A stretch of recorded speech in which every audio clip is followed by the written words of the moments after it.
Hey friends, Todd Shipman here, Dean of Graduate Studies, Associate Professor of Biblical Studies at Midwestern Baptist Theological Seminary, teaching pastor at the Masters Community Church. Book chat here on A Unity of Purpose, the Cooperative program at 100 years old.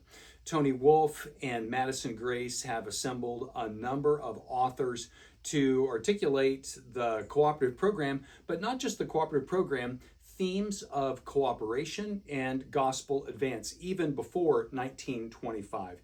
We have pastors, entity employees, entity heads from in the SBC, and they all are describing God's work and these principles, again, of cooperation and gospel advance. Southern Baptists are going to enjoy this book, provide a history. If you are newer to the SBC, this is a catching up to speed of so much of what we are about, from the progress of the gospel in North America and around the globe, but how the Cooperative program has implications, obviously, for theological education, the seminary I teach at, how it has implications for ethics and religious liberty, the ERLC, so forth, these various entities and how this funding works and how it advances the gospel and its importance. So when we think about biblical studies, why this book? Well, Madison Grace begins here with the foundation of cooperation and gospel advance, looking especially at the book of Acts. He begins with a biblical foundation, chapter 1, and it's from there that the authors launch out.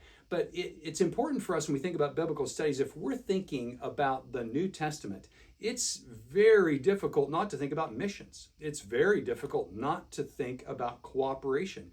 And this is true in the book of Acts.